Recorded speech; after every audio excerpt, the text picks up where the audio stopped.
Axşamınız xeyir, necəsiniz dostlar? 2 gündür sosial şəbəkələrdə, gündəmdə baş verənləri kənardan səssiz izləyirəm. İzlədikcə də inanın Allaha şok oluram. Yəni bu qədərmi siz vicdanınızı, əqidənizi bir komment, bir like üçün satmışsınız? Dırnaq arası təbii ki, xəbər adı altında istifadə olunan səhifələr. Siz jurnalistikaya yaxından, uzaqdan heç bir adiyyatınız yoxdur. İnanın ki, mən çox istəyərdim ki, bizim gözəl dövlətimiz bu xəbər adı altında istifadə olunan səhifələri bir nəzarət alsın. Altından %100 qeyri-peşəkar və qeyri-rəsmi adamlar çıxacaq. Mən bilirəm də bunları. Onlar olmazı paylaşırlar, kütləni böyüdürlər, müəyyən kütləyə çatanda da səhifələri satışa çıxardırlar. İndi siz satış eləyib, pul qazanacaqsınız deyən yanlış məlumatlar paylaşmalısınız. Ayıb deyil. Nə var bugün gündəm rəqsanədir. Köhnə videoları paylaşırsınız, üstünə yeni tarix qoyursunuz. Hansı haqla? Sizin yiyəniniz yoxdur. Bir dəfə də öz yiyəninizi paylaşıb. Deyin, papam evə gəlmədi.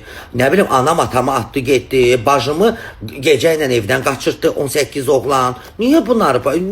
Hamımızın nəsli kökü 4-4'lük mü oldu? Paylaşım eləyirsiniz. Fazil rəqsanəni boşadı. Axı belə şey yoxdur. Mən 2 gündür, mən deyirəm onda mənim gözlərim kördür. Kataraktam mən görmürəm. Axı elə bir şey yoxdur. Bunu hardan çıxardırsınız? Hardan uydurursunuz? Hə?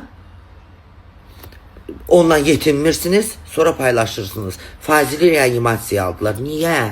Niyə fazili reanimasiyada olmalıdır? Demirsiniz ki, yaxşı, rəqsanəni qoyuram bir kənara, rəqsanəni sevməyə bilərsiniz. Sonuçta rəqsanə dolur deyir ki, hamı onu sevsin. Amma Fazil bəy bir kişi xeylağıdır və onun da bir anası var. Hələ yaşlı bir anası. Bir ana üçün övladın yaşı olmur. Demirsinizmi bu ana bu xəbəri oxuyar, araşdırmadan ürək xəstəliyindən gedər, nə bilim, davlenyaz təzyiyi qalxar. Ben həmişə demişəm, iki insan birbiriyle düşmən ola bilər. Bu gözəl şeydir. Sonuçta kimsə qalib olacaq, kimsə məğlub olacaq.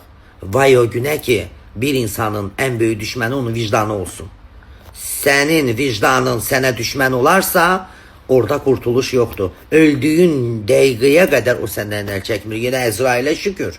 Canına çökür, bir dəfə xıx deyə aparır.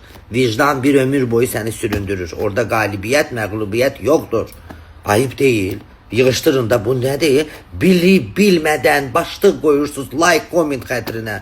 Allah sizi qırsın. Necəsiniz dostlar? Növbəti ürək getmə kampaniyası bu dəfə harda? Zaur Baxşaliyevin verilişində xanımın ürəyi gedir, amma biraz interesna gedir.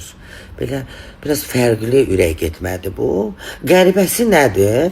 Xanım ürəyində nə var idisə, hamısını söylədi. Ürəyində heç nə qalmadı, amma ona rağmen ürəyi dözmədi və xanımın ürəyi getdi, yıxıldı yerə.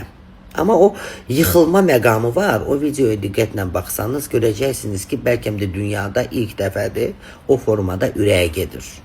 Ürəyi dözmür. Bu həsrətə anam gəl demişkən Mətanət xanım İskəndərli, amma bu ana üçün ürəyi getməyib. Burada ana övlad məsələsi deyildi. Burada mən bilmədim kim anadır, kim övlad. Övlad deyir ki, ana mənə evi almayıb, ana mənə ər verməyib. Ana sizə nə ev, nə də ki ər verməli deyil.